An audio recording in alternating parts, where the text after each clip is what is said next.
Hello, and welcome to another episode of Wheel of Horror, the podcast where two best friends spin a wheel every day in the month of October. It picks the movie, and they discuss it. Today we're talking about the 2013 film The Conjuring, which was directed by James Wan. I'm your co-host, Alec. I'm Eric. And Eric, we already know, you've never seen The Conjuring. What do you think, dude? I liked it. It was a little predictable in some ways, but it also to me was like, okay, this is very, very similar to The Exorcist, but it's like The Exorcist on steroids. Yeah. So I felt. Okay. Yeah, this was one of, I think, the best horror movies probably of the last decade. I mean, if I had to really think about it, I think you're right. It takes a lot of, influence from The Exorcist and pretty much like every possession movie, but I think it's just like the way it was shot and the acting was so fantastic, and every single possession movie is based on a true story, but this one really is about like the Warrens, and they are real, and they really are in Connecticut, and they really do have an Annabelle doll. So it's kind of, I don't know, I think that's kind of cool. That is, yeah, it's cool the true story behind it, and there actually are like real families, like the Perron family, I think. Yeah, so that aspect of it is cool. There's one shot at the end of the movie, or towards the end of the movie, where the dresser's coming down to hit him, and I was like, that shot's like right from The Exorcist when the mom goes into the bedroom and the dresser like comes at her, like literally shot for shot, and I was like, oh, that's very similar. Maybe that was a nod to that scene in The Exorcist where the furniture is moving around and hitting people and stuff. I mean, there's no way this isn't horrifically influenced by The Exorcist. I mean, even the lettering of the title is very similar. Exactly. There's stuff like that. I'm like, oh, it's really, really similar. Yeah, but but here's the thing. All possession movies are in the same realm. I mean, they're very similar. Like, things get thrown around. They speak Latin backwards. Yeah, like rinse and repeat. But this one, I don't know. I think there's something different about this one. It's not about, I don't know. You get to see the family, but you also get to see well, I guess that's like The Exorcist too. You get to see their point of view as well. But I don't know, man. I think this works on a lot of different levels. You've got the classic like Amityville kind of style where a new family moves in. It's in the 70s. There's a possession. And haunted stuff keeps happening with the kids. Like, you're right. It does feel very familiar. But I mean, this did so well, and it launched a humongous like cinematic universe. So there's got to be a reason. I mean, what do you like about it? I like the pacing. A lot crammed into under 2 hours. I think it was like an hour 45 or an hour 50. There's a lot in that movie. Very fast, very fast. It starts off with the lecture and possession, or not possession, but like just a lot of stuff happened in that movie really fast. Good pace. Yeah, I forgot how it started, where it's in like in 68 or whatever, and they meet the Annabelle doll. Like, I completely forgot that's how it started. Yeah, and this movie also feels like it plants a lot of seeds. It's like, okay, what sequel are we going to do? Are we going to do the Annabelle sequel? Are we going to do this sequel? It felt like Cabin in the Woods when he goes into that museum. He's like, look at the monkey thing. Get a monkey thing. That could be a sequel. I think you're 100% right. Yeah, that's a real room, though. That room is real. Yeah. No, it's in Connecticut, right? It is. I'm pretty sure my dad and mom have been there, dude. They knew the Warrens, and so do the Banivers. Our next guest on this, Matt Baniver, his family was close with the Warrens, so I really want to ask him about that when we finally have him on. Yeah, it'd be cool to touch upon that a little bit. That's neat. Yeah, because I mean, they're talking Monroe, Connecticut. I'm like, damn, I'm like 2 towns over from that right now, and I'm never going to Monroe again. So there. That is you can go to that museum, dude. That's crazy to think about. Yeah. Why would I do that though? After watching this movie, it's like, I should go. Next Tuesday, I should go to this museum and see what's up. Maybe pick the lock on the Annabelle case. Yeah, just walk around. Yeah, see what happens. Maybe like top the glass a little bit, flick it off, see what happens. Instigate her like she's a snake or something. Yeah. At 3:07 a.m. Do it all at 3:07 a.m. Yeah. I think that's cool. Like, you can't say that about The Exorcist. You can be like, oh, I went to the house where they shot The Exorcist, but you can't be like, I went to the tomb where Pazuzu was. Like, it's kind of cool.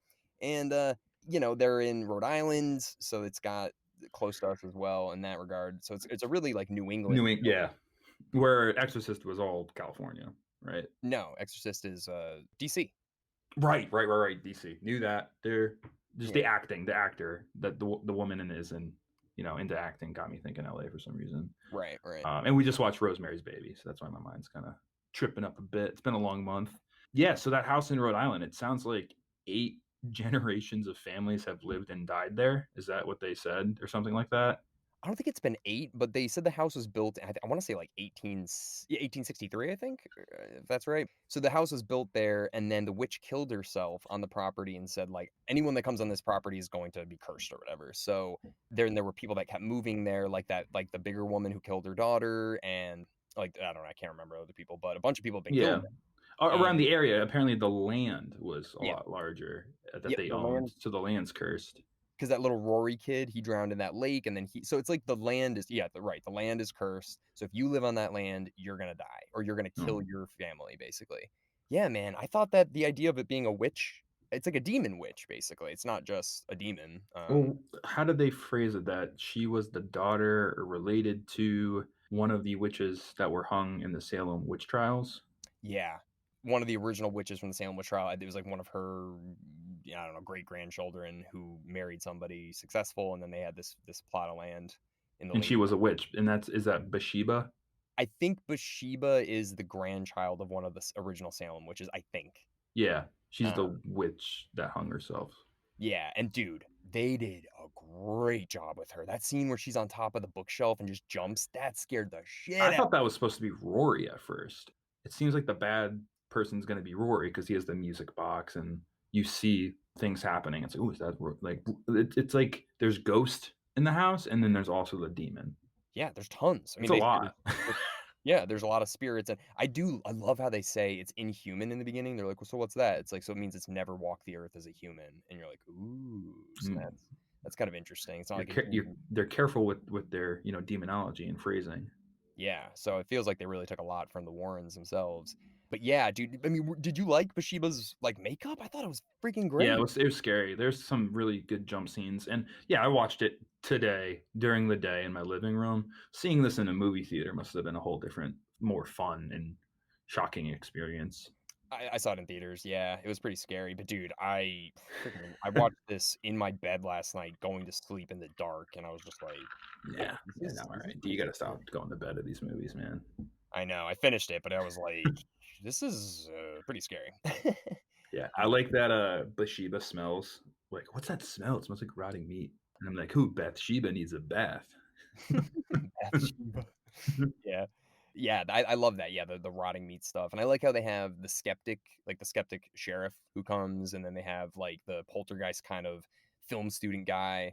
Also, really cool, I really watched this movie in-depthly, and when, the mother comes to the school that they're teaching at, and she talks to them about the possession for the first time, first of all, huge drive, dude, that's in Wakefield, that's Western Massachusetts, she drove all the way from Rhode Island for there, so I was like, "Damn." Yeah, Then they got that guy who introduces them, and they're like, "Alright, Drew," it's like, "We'll see you later." He's like, "Alright, see you later, guys." And I was probably like, "Oh, that's some throwaway character," but then he's back later, and he's recording yeah, he's everything. helping with the cameras and stuff. I thought those cameras were gonna come into play a lot more. Yeah, they did, they took They did, pictures. like, they'd flash, but I feel like there'd be a scary like, a real scary scene of it, like, going off, a lot. Yeah, it was kind of like Even Poltergeist a little bit. you didn't really get to see the photos it's taking, which I well, you did. Yeah, they Never show the mind. Yeah, priest. they did, you're right. The whole video thing of, like, the girl getting dragged around by her hair and stuff, like, Yeah. yeah, they got that all. Yeah, it's cool. It kind of shows, like, the proof sort of thing, so yeah, you're right. It combines, like, The Exorcist and Poltergeist and Amityville Horror and all of these different elements from those to kinda make one, like, ultimate film, I guess. You've also got the woman hanging herself in that, like, creepy tree or whatever, yeah, dude, I don't know. I like this movie. I was really It's I well like done. It's well done, but it's like, "Hey, we have this, we're making a movie, big budget, we're gonna do a lot of crazy shit, exorcisms, demons, ghosts, mhm, we're gonna have witches in it, we're gonna have this in it, we're gonna have Annabelle dolls, we're gonna have spooky, scary Chucky dolls, we're gonna yeah, have this." It's like, we're gonna have everything scary in this movie, and mhm. we're gonna see what clicks with the audience, and then we're gonna make Annabelle movies. Yeah, no, you're right. It is yeah, it's kind of like the Avengers of horror. Yeah, exactly, it's like, "Oh, what the Conjuring cinematic universe." That's real. Yeah. That's a real thing. Yeah. I know. So they're Well, making movies out of everything in that museum. kind of. So the second one, I won't ruin it all for you, but, the second one introduces this character called the Nun, and that is probably the scariest scene in the entire second movie, and then they made a whole movie about the Nun because it was such a successful scene in the second movie. Yeah, they see what clicks, and then It is interesting, but they're making a third one. It's called The Conjuring: The Devil Made Me Do It, which is coming out next year. yeah. But the sequel, honestly, man, sequel's just as good. It's different too. being that this was the first time I saw this, they kick it off with the Annabelle doll. Mhm, And I'm like, "Oh shit, is this what the Annabelle movie?" And I was just like, "Is this gonna be all about this doll?" I had no idea. mhm, And it just completely takes a left turn. It's like, "No, it's not anything to do with the Annabelle doll." I'm like, "What?" It kinda threw me off, mhm. honestly, but I liked it. It was like I said, they crammed in a lot. They crammed in a lot. Yeah, it really does. Also, man, this is the same director that did Saw, I believe, James Yeah. Wan, and I think this is such an unbelievably awesome transition from him Yeah, going from, this is an upgrade too from Saw in my opinion. I oh, like this better than Saw. big time, and that's the thing, I don't wanna shit on Saw too much because I know people really like it, but, like, I'm not a fan of that kinda horror. It's more like I can't even look at the screen kinda thing than more like I'm not scared, I'm just, like, I uncomfortable and don't wanna grossed see this out. guy, like, pluck out his eyes with a spoon. Like, I just don't Yeah. wanna see it, you know? Torture's not the kind of thing that, like, gets me scared, it's just, like, I'm, like, cringed, but for James Wan to kind of go from that to something like this, there's so many amazing shots, like, Mhm. dude, that whole opening scene when they're moving in, like, the family's moving in and the camera it's like a time of the season, by the zombies Yeah, yeah, that film. was cool. That shot is so good, dude, it's such a long take, and it goes all throughout the house, and there's so much choreography of the family doing things and going Yeah, under like, the girl, boxes. like, ducking underneath the movers. Yeah, and the camera follows them the whole time. Yeah, it was pretty that was well shot. I mean, no, it's good. It's a good horror movie, thought out. They thought Yeah, out everything they wanted to cram in here, and like I said, it was a good pace. One thing about buying that house, the dad who is Ron Livingston Office from Space. yeah, it was funny. Did they put a wig on him, first of all? His hair, I just was kinda distracting for me. And it's very 70s, but, Yeah, he looked very different. I was like, but no, looked good. I just was very distracted by his hair half the time. It looked like he had, like, some, like, young kid's haircut.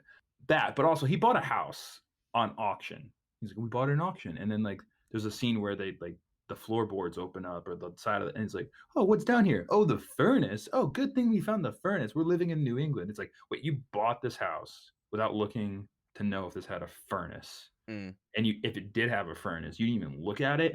You didn't even I mean, 70s, maybe, like, but, like, you gotta have heat. Yeah, yeah, you're you're gonna right. freeze in Rhode Island. And he's like, "Oh, there's a furnace down here. Good." It's like, What?" Yeah, you're right. The basement scene is kind of like so they boarded up the basement, but is there another basement that's not boarded up where other stuff is? Like Is like, have you even seen this house you're moving in? You got 5 daughters. That's scary enough right there. That's a lot of daughters. No, but, you got 5 daughters. You're moving into a house. Like, aren't you gonna inspect it? Like, "Hey, Yeah. where's the furnace? Where's the water heater? Where" He didn't do any of that. He just bought this house. Yeah, I mean, they don't really give as much of a background as, like, Amityville Horror or anything like that, where they're like, "This family's really struggling, and they just can't" I mean, they do it after the fact, like, they say, like, he's like, "Oh, that's half my rate, man," or whatever, like, when He's a truck driver. He drives yeah. to Florida and back in a like, 18-wheeler. Right, So right, that makes so sense. He's not gonna be there, so he doesn't care where his family sleeps, apparently. He's just like, "Yeah, you guys are gonna just stay in this tent, and I'm gonna go drive for 3 weeks." yeah, but, I do like that about the character, though, because it's like, oh, the father figure's gone because he has to be, not because, like, just like, "Oh, he's out drinking," or whatever. It's like, no, he has to He go has to to work. work, and he's shorthanded a bit with the payment, which is kinda shitty because he just bought a house. He needs to pay for shit. Yeah, and then the wife's like, "Don't worry, we'll get through this," and that's every horror movie, Welcome, yeah, horror 101. That's something I was thinking about. I was like, why don't I guess The Exorcist does this, but, like, they don't rich people never get possessed. Like, really rich people, like Poltergeist was they were rich yeah, and successful and doing well, you know? I know, I They guess I weren't always they think, were like in they were in hardship. yeah, I guess I always think it's, like, a family that moved into a place that was too cheap because there was a murder there, and then they can't afford anything. I mean, that's, Yeah, like, everyone. yeah. "Hey, the girls are sleeping, they say it smells like farts everywhere." Like, I like when she, like, wakes up, it's like, "Do you fart?" Like, "No." It's like, "Geez, the ghost is farting and stinks." I like that. I like that little, like, addition to the movie, like a smelly ghost. Like, "Oh, I'm not Scene scared, when I'm just disgusted." the scene, though, where she gets woken up by her leg getting pulled, and it's, like, behind the door or whatever, that scene's so scary, and they don't even show anything. They do a couple shots like that where the camera, like, she goes down to look under the bed and the camera does that, like, Yeah. looking down motion. But Mhm. also when they're, like, middle of the movie when, like, the ghost hunters are there, they'd show, like, these shots of, like, them going through doorways, and the camera would kinda do, like, it, like, does, like, a Ferris wheel motion, Yeah. like, follows them. And then they go in another room, and it goes the other way, and it's like, oh, kinda get a little dizzy watching it, you know? It's, like, a lot of movement. that's a cool shot and must have been really hard to get. But I do like when the possession's happening and she runs upstairs, they show that shot again, and it kind of like the camera turns to look like it's normal, and then when she runs back into where the demon is, it turns back upside down. So you're like, oh, she's going to like a messed up place. Like it's Yep. messed up here. It's different. It's wrong. It's upside down. It's backwards. So I thought that was pretty cool. Another thing I didn't like is them leaving the dog outside all night. I was like, come on, there's wild animals, New England. Bring the dog inside. Well, when the dog gets killed, that's another a shot that stood out to me so much. If you ever go back and rewatch this, when the family hears the girl scream and they run outside the door, dude, that is such an awesome shot. It's like zoomed in really close to the door, and you see the mom and the dad run out, and the camera like pans back but follows them as they're running and then zooms back in right when they get to the dog. I was like, this director knows what he's doing, dude. He really Yeah. took the time to think of very interesting shots. And the acting, dude, the acting is great in this. Yeah, I think the mother, Ron Livingston, they all were great. Yeah, They had to answer a lot of questions that were seemed very hard to answer. Like it was good. I thought the acting was good. yeah, But even from that first shot when they get to the house and he's like, "God, you hear that?" And she's like, "I don't hear anything." He's like I was like, "Oh, that seemed really natural." Because a lot of horror movies don't have great acting, and it kinda like, you just forgive it because 'cause you're like, "Oh, it's scary and it's fun." But when they have good acting, man, I mean, Patrick Wilson and Vera Farmiga, I can never say her last name, yeah. they were freaking fantastic. I don't know, man. I like this movie. I'm kinda disappointed. I thought you'd like it more for some I reason. know I liked it. I liked it. It just Oh, felt like a lot. I was just like, okay. They even added birds in there, like the birds. Like yeah. they did everything, dude. They hit all their bases of horror and just tried to be like, all right, let's see what clicks with the audience and we'll pump out a sequel on it. What's the scariest part of this movie? Annabelle doll? All right, that's gonna be the movie. Yeah, no, I've never thought of it like that. I mean, obviously, I knew that they were doing, like, an expanded universe sort of thing, like, that is obvious, but, yeah, you're right, I never thought that they crammed so many things in there maybe just to see what would stick and then go from there, but the second one, dude, it's different, and I can't remember if it's a prequel or not. We There's should add that to the next wheel for sure, I think. Yeah, no, I think you'd appreciate that. I'm not I thought The Nun was actually not great. I saw that, and I was like, "Ugh, this is hard to get through." Oh, I think I saw the first Annabelle, and I don't remember it being too great either, so these, though, I can appreciate them, and then there's also another series that the James Wan guy did. Do you ever see Insidious? no, I've never seen Insidious. No. Insidious is it's kind of like this and Sinister, and I kind of feel like it got just, like, overshadowed by these movies, Hmm. but it's got Patrick Wilson, it's got the guy that plays, Ed Warren in it, and it's also a horror movie that's kinda similar to this, and it's directed by the same guy, and it's starring the same guy, and I was just like, "You're kinda looking to overshadow one of these." I don't know. Yeah, yeah. Or give that same kind of movie out to the people that want to see it in theaters. Yeah, because they were released around the same time. Yeah, Insidious was in 2011, and it's very similar. It's directed by James Wan, starring Patrick Wilson, about a family, and it's about possession, and then 2 years later, he's like, "I'm gonna do another one. Patrick, you in?" He's like, "Of course." And then they just do another one. Yeah, I love watching these movies in theaters too. Like I like a good horror movie when and like watching it in the dark. Yeah, I can't remember where I saw this. I definitely saw it in theaters. Probably Connecticut, honestly, but it was cool. This is a movie you definitely wanna see on, like, a big screen. Definitely in, like, the dark and get in the mood. I don't know. I think for it coming out in the time that it did and being about Connecticut and about real people that you can actually look up and watch videos about Ed and Lorraine Warren and having Annabelle be real and a real thing you can go visit. Like I just think it adds a different layer that The Exorcist and the Amityville Horror and stuff like that don't really. I guess the Amityville Horror does, but Yeah, we should go see the Annabelle doll. You want it? Would you? I don't know, dude. I know. I'm kind of a wuss, dude, in real life. Like, you know me. It's funny, my brother just moved into, like, an old house from the 1700s in Rhode Island, and Uh-huh. all I was thinking about was him moving into a house, and this is essentially the same house. Like, it's in Rhode Island, it's a old, big house, and it's just him and his girlfriend living there. Hey, don't open that door and make sure you don't step on that piece of wood. Yeah, dude, they sent me a picture yesterday, or my mom did, and I was just like, "This is a pretty creepy house, dude." It's awesome, it's big, and it's old and everything like that, but, like, after I've seen so many horror movies and I'm like, "I don't wanna go to these places." Like, they're warnings. Yeah. What's up with the "miss me" thing? "Miss me?" question mark at the beginning of the movie with Oh, Annabelle. I don't know. "Miss me." It's like, "What? I don't miss you." I mean, maybe the demon? I don't know.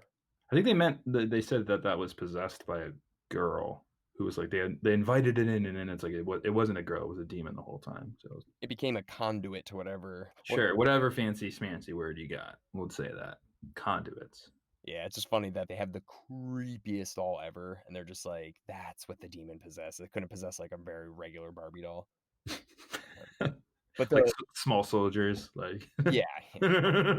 When Zach was on the podcast for the Ring episode, he mentioned that we got scared and we buried a Raggedy Ann doll or whatever because the Annabelle doll really is a Raggedy Ann doll. It doesn't look like that. I gotta Google this real quick. Yeah, Sorry for the other Annabelle viewers. doll is not what it looks like in the movie at all. It looks like a regular Raggedy Ann doll, but it is in a cage in Connecticut. And I had a I had a little Raggedy Ann doll when I was a kid, and Zach and I were hanging out, and we got so scared. We're like, "I bet it's like the Annabelle doll," and we buried it. It's oh my god, it really is a Raggedy Ann doll. That's Yeah, all it is. yeah, exactly. That's hilarious. I'm But it's sorry. That's so dude. Anyone listening needs to Google this side by side comparison of Raggedy Ann and Annabelle and the difference. yeah, it's it's funny. it's ridiculous. Yeah, it's Yeah, a now we real can't go see it because I just made fun of it, so we can't go see it because then the thing will come out and it's like, you who's scared now? seriously though, yeah. It's that is insane. I wish I talked to my parents about this before I did the podcast because I'm fairly certain they've both gone there and spoken to the Warrens before. I should have asked them. But yeah, We're gonna have a recap at the end of the wheel. We're gonna do yeah, one recap episode, and we'll bring that up, and we'll talk really briefly on each movie we watched, real quickly. yeah, just read. Yeah, exactly. But Now, we'll bring that up if you end up talking to your parents, and they can shed some light on some Warren Annabelle stuff.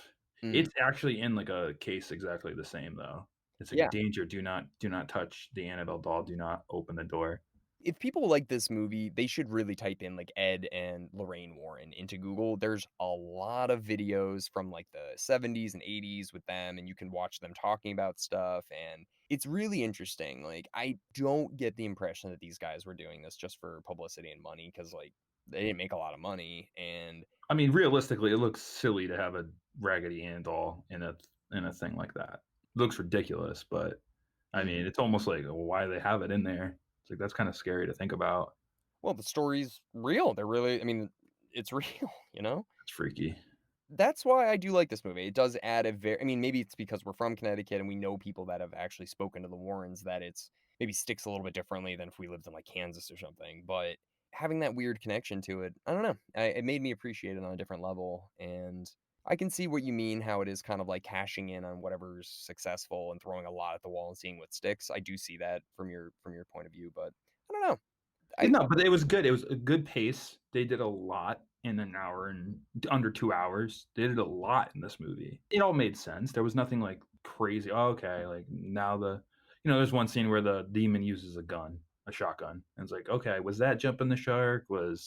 It wasn't. It didn't. I didn't get that feeling of anything like super jumping the shark. Like the birds at the end was a little like, okay, we got birds flying through windows now. There's a mhm. lot. There's a lot going on. That pigeon, the one of the first ones that died, I was like, "That looks Yeah, it so looked like it cool." really just hit the window. Yeah, its neck was, like, all fucked up, you're like, "Oof." Was there any part of the movie that, like, actually scared you, though? I jumped once, and it was just I think the mom was like brushing her teeth or like in the bathroom, and then all of a sudden there was a huge noise, and then I had my Bose speaker up, and I was like eating popcorn, and all of a sudden that noise happens, and it shook. It shook my whole apartment. So I was like, oh shit, like that woke like really startled me because I wasn't expecting anything. There's times when you expect stuff like, oh, she's going to the dresser, and yep, the thing's on top of the dresser. Saw that happening. The loud noise that just came out of nowhere was not prepared for it. Mm, So that made me jump a little bit, but that was basically it. Also, one other thing that didn't make me jump but scared me was the rope noise. When when like there's tension on a rope yeah. and you hear like the squeaking rope noise, that kind of freaked me out. Like Yeah, whenever you picture the witch hanging, yeah, it'd be like you'd hear that like creaky rope noise. yeah. Dude, the scene where, Lorraine falls through the whole floor or whatever and lands Oh, in the basement and the feet dude, when the ankles are facing her and then it's just like and it, like, turns towards her and you just see and I'm like, "Oh." oh yeah. Yeah, that part was and why did she get up though? She then runs and then it just, like, follows her, like, swinging at her. Ugh, yeah, that was messed up. I want to see the toy monkey sequel. Was there a reason for that? Like the toy monkey in the museum with the two like Clapper. tambourines. The toys like the Toy Story 3 monkey Yeah, that like Yeah, freaks out when a my toy brother falls had off. one, yeah. Yeah, those things. Was that like a nod to anything? I think that was in Poltergeist or something. I don't think they're doing nods at anything that's not real, man. I I think wanna see that I wanna see that sequel though, of the toy monkey. there is a movie called Monkey Shine that has that on the front cover. It's from, like, the late '80s, and it's got that monkey on it, and it's, like, freaking out. It's like, I've never seen it, but, the scariest things to me were seeing Bathsheba's face. I think at the end when she was gonna, stab the kid when she's, like, in the wall or whatever, and she's like, "Bathsheba!" And he just looks at her, like, I thought that was pretty scary. Yeah. Oh, dude, I thought the blood when she's got the sheet on her and she coughs up that blood, I was like, "Ooh." Yeah, that was yeah, kind of disturbing. The only thing is that I really wish because they show a lot of, like, videos that Ed and Lorraine have taken to, like, the college or whatever, they're showing that stuff. I wish that was, like, real footage because they have real footage of possessions and exorcisms and stuff, and I'm like, I get it, they, like, reshot it for the movie, but, like, there's gotta be some good footage out there that they could have put in this from their real experiences. Go down a YouTube rabbit hole of just exorcism videos, and you won't sleep for a month. A Yeah. month. Don't do it. Like, YouTube rabbit holes, they get to you. Yeah, no, I'm good. Yeah, I was trying to pick it apart, man, and, I'm sure there's things that I missed, but it's pretty airtight. Yeah. Like the end when Patrick Wilson is standing there with Lorraine, and then, like, Ron Livingston's with his whole family, and they just kinda look at each other, and they give the dad nod. They're like, "Thanks, man." He's like, "Of course." Yeah, that was You good. know what I'm talking about, right? It's just this look, it's just Yeah, like, "My man." It's like, "My my man." man, my man, my man. Yeah. I like Drew. Drew seems like such a chipper young intern, whatever the hell he is, from the school. Yeah, everybody seems a little too, like, witty for the '70s for some reason, though. Everyone's kinda, like, sharp and quick, and also, not that it matters, but no one smokes a cigarette in this entire movie, and I'm like, "Guys, if you're That going for authentic, you gotta have people smoking cigarettes in the '70s. I'm sorry." And no one ever looks tired. Everyone looks healthy, and, like, Drew just pulled, like, 3 all-nighters up till, like, 3:07 in the morning, and he looks like the next day after the possession, like, "Hey, let's go. You wanna go to, the amusement park?" Looks Yeah. so happy. It's like, they should look awful, like Yeah. they've just been through hell, which they literally were, but everyone's like, "Ah." And the mom's the only one who looks like, "I just was possessed," but everyone else is like, "Oh, it's a nice sunny day." What do you think she said to her kids, and when they're all at the motel, and she's like, "You 3 are staying here, and you 2 are coming with me." How do you think that conversation went? Honestly, what I thought was gonna happen, I was predicting wrong because they show the other daughter, the Warren daughter, Yeah. and the Annabelle doll doing stuff. I thought the mother took her 2 daughters, and they're taking her back to the house. I thought they were gonna go back to the house, like Ron Livingston and the other exorcist guy, and she was gonna go to his house, possessed, and go for his daughter. That's what I thought was gonna happen. I Yeah. literally thought that. I was like, "Oh shit, she's tricking them into thinking she has to kill a daughter." Remember? So I Yeah. thought maybe she's gonna kill his daughter, and I Mm. was like, because she got the necklace thing. So, Oh, and yeah. they didn't do that. I was like, I thought that'd be so much better if like, she's taking her back to the house. We got to go back to the house, and they go back to the old house with the witch, Mm. and she goes to his house. I thought that was Yeah. gonna happen. The only reason I can think that that wouldn't have happened is because Bathsheba has to possess the mother, and the mother can kill their own kid. It's not like Bathsheba can possess Yeah, that mother and then go kill the Warren's kid. That's the only thing I can think of. It's like, "Oh, yeah. you gotta be on my land so I can possess you and then kill your kid." We don't make the rules. We Yeah. don't make the Bathsheba rules. So, No, no. you know. Well, all right, man. Well, this was good. I definitely want to talk to Matt and to my parents more. Just be like, "Hey, what do you remember about the Warrens?" But we can talk to them. Yeah, let's do that in a recap a bit. I'd like to. I'll make a note to talk. I have a couple notes, but that'll be one of them. We would talk into in our big recap. All right. Well, what do you say you spin the wheel then, All Eric? right, all right. Eric Sheba. Bathsheba needs a bath. Did you fart? No, it's a ghost that smells like poop. Just ripping off Casper's like evil. Carnival of Souls. Dude, I've never seen this. I've never heard of this until I was making the wheel. I saw this and I was like, this sounds like a fun. It's a carnival, Gotta have the carnival. Dude, I'm down. Sounds like fun. I want to watch the movies I haven't seen, so yeah, let's do this. All right, cool. Well, we will see everybody tomorrow for Carnival of Souls. Carnival of Souls. Yeah. Don't even know the title.